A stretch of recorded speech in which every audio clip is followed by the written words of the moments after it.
Hello friends, आपण मानंको पुणी थरे ईट विथ एली चैनल को बहुत बहुत स्वागत।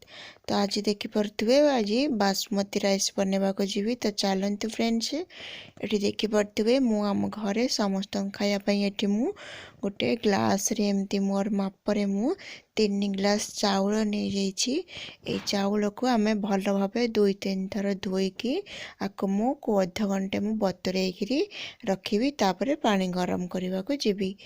तो चलते फ्रेंड्स, ये देखी पारे मुझे इंडक्शन यूज करने गैस यूज करेंगे जहाँ भी आपण इच्छा। तो देखी पारे पानी ऑलरेडी गरम हो गला। ये मु चाउल को अध घंटे बतुरेकी रखी। तो चलते एवं आम चाउल को पानी रे देदेवा।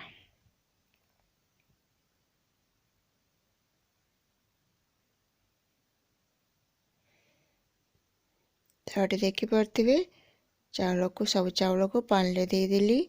एठी मु देखंतु वेजिटेबल ऑयल व रिफाइंड ऑयल मुझे पकई नेली 2 टेबल स्पून। तापर आपको आम भलसे चलेबा।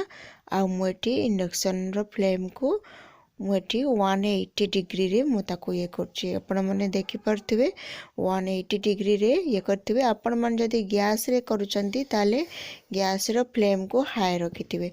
जिते बड़े आपण मैंने बासमती राइस करने को जीवे तो गैस रो फ्लेम को सब हाई रखिए। तो ये देखंतु मते मिनिमम 15 मिनट लगे हवापाई। तो ये देखंतु चावल गुड़िक केते सुंदर सीझी जाइए आ घुटे बुली भांगे भी नहीं। तो चलते फ्रेंड्स, ये देखी पारे मोर भी चाउल हो गला। आपको मुझे छाणी नहीं जीवी भलसे। देखंतु बासमती राइस केते बढ़िया से हो जाइए, गोटे भी भांगे भी नहीं। तो चलतु मैं बंद करदे छाणी नौ। ये देखी पारे फ्रेंड्स, छाणी सारा पर जस्ट ऊपर मुझे से पतला को धोईकी ठंडा पानी टिके दे दी। तापर देखंतु चाउलटी केते बढ़िया से। आपण जदि बिरयानी करथुवे तो ताहले आपण माने ता जरे लवंग गुजराती दालचीनी पकई पारे। मुझे फ्राए राइस करछि तो से मुझे प्लेन राइस नहीं। तो रही।